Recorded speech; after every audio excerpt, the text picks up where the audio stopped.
Hello everyone, we are going to discuss the case Maxim's Cakes, and our team members are 王国瑜、张雨欣 and Lai Zhenyu. Let's start with Maxim's introduction. It's founded under Maxim's Group, and Maxim's Cake is one of Hong Kong's most iconic bakery brands. Offers a wide range of cakes, breads, pastries, and so on.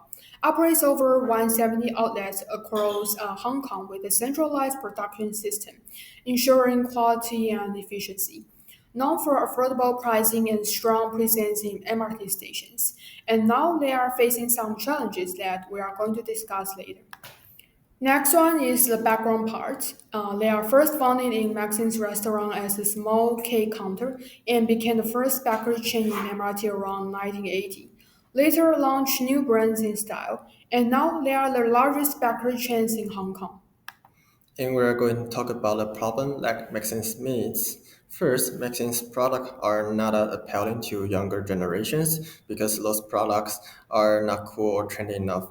Second, Maxim's creators have different political stance with young people. Therefore, young people might boycott Maxim's products.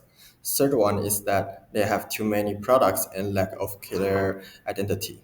Also, Mexicans have the problem of over-reliance on Hong Kong market. And here, we can also observe that there is a shifting on consumers' trends. To be more specific, people now care more about their health and they are more likely to buy the smaller cake rather than the bigger one. Also, the cake market in Hong Kong is now contracting. In addition, Maxim's set their price by adding particular percent of profit on their cost, which make their price too high for a customer. Also, their products' true value for a customer are considered mismatched to the price of their products. And they also have the problem that they have lagging behind competitor in e-commerce and online ordering system. Also, their marketing strategies such as advertisement in printed media are no longer effective. Also, because most of the Maxim's products are produced on central factory, it is difficult to ensure on-site freshness, personalized cakes, or real-time products adjustments. Turns to competitive landscape, separate into two parts. First part is competition from physical stores, such as Stan's Corner, a traditional bread and cake stores similar to Maxim's position, and A1 Bakery, known for natural and healthy products. LA Family Life Testing offer exclusive and innovative cake. And there's no clearly defined proposition and thus was caught between affordability and premium quality. The second part of competition is from online stores. The rise of e-commerce and social media platforms has transformed Hong Kong bakeries market. And second, many individual bakers and influencers now sell cakes through Instagram and Facebook, targeting younger consumers. Third is online bakery suffers freshness and flexibility that large chains struggle to match. Fourth is COVID-19 accelerated this trend and consumers favored delivery and contactless purchases. And fifth is the online sales channel can appeal more buyers. Next one is analysis. We are using pastel analysis. P is the political part. Hong Kong food safety and hygiene regulation affect product formulation and packaging. Case mentions strict quality control standards. And COVID-19 policies limited buying and customer flow, driving the need for online sales. E is economical. The inflation and rising ingredients costs like flour, butter, and eggs increase the operational expenses. The case notes cost pressure on traditional bakeries and dependence on seasonal products like mooncakes creates cyclical revenue fluctuation mentioned in the case. S is the social. Growing health consciousness drive demand for low sugar, low fat, or plant-based options. Case mentions health trends reshaping customer expectations. And the changing family structures and lifestyles reduce traditional celebration frequency, affecting cake consumption patterns. And T is technology part. The rise of social media marketing like Instagram or Facebook highlighted in the case, key for customer engagement but underused by Maxings. The growth of online ordering and delivery platforms accelerated by COVID-19. The E is environmental, increasing public concern for sustainable packaging and eco-friendly materials, relevant for bakery gift boxes and mooncake packaging. And consumers prefer brands emphasizing environmental responsibility like reduce waste or use local sourcing.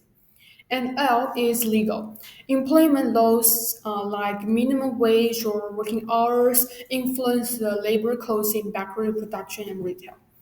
And regulation on advertising and product claims limit marketing flexibility for healthier desserts. Now we're going to talk about a SWOT analysis. First, Maxim have very strong strengths. For example, they have strong brand heritage and consumer trust. This is because Maxim is one of the oldest company to produce cake and bread. In addition, they have extensive retail network and market coverage, like they have many store at different MRT station. Also, they have stable production and quality control because they have a central factory to produce products.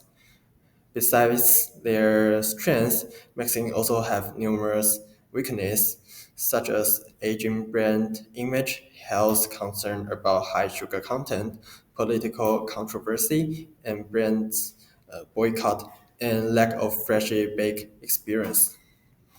However, they also have some opportunity like raising demand for healthier and lower sugar products, multi-brand strategy and market segmentation, co-branding and cross-industry collaborations. And talking to the stress, there are also numerous of stress for mixing, like intensify local competition, shift toward health-conscious consumptions, and market saturation, and post-pandemic consumer behavior changes. And now I'm going to introduce some recommended strategies about Maxim's cakes. First of all, let's focus on the products of Maxim cakes. And to fit the preference of the younger generation, we think Maxim's cake should launch small cakes with healthy ingredients. Thai's pricing mechanisms adjustment is fine because it can reduce the cake size and the cost at the same time, so it can fit the younger people's preference and reducing the cost at the same time. However, we think they should also introduce lower sugar, plant-based, or natural ingredients options as well to more fit the younger generation's preference.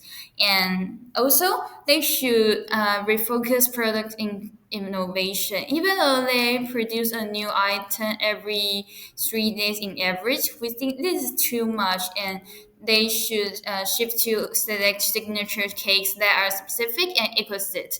Also, they should highlight the uniqueness that appeal to young customers. Also, they should enhance the social value of cakes because usually the youngs use the cake to celebrate some important days or special activities. We think they can develop limited time collection for special occasions like Valentine's Day, Mother's Day, or any other anniversaries. Also, they can collaborate with popular brands, anime artists, or K-pop idols. This can not only attract domestic markets young people, but can also make Maxim cakes reach the foreign market. Then, about marketing strategy, we we were inspired by a Taiwanese cake brand called Yanike, which used some vending machine to sell their cake every day in MRT station in Taipei. So we think they can transport some space-consuming shops into smart vending channels, so they can reduce rental and labor costs while maintaining brand visibility in high-traffic area. However, also they need to retain flagship store as experiential hubs equipped with cake making facilities. This can help them to make cake freshly in the store as well.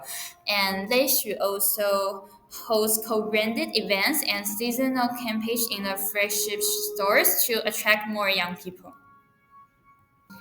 Then, we think they can strengthen their digital and social media marketing.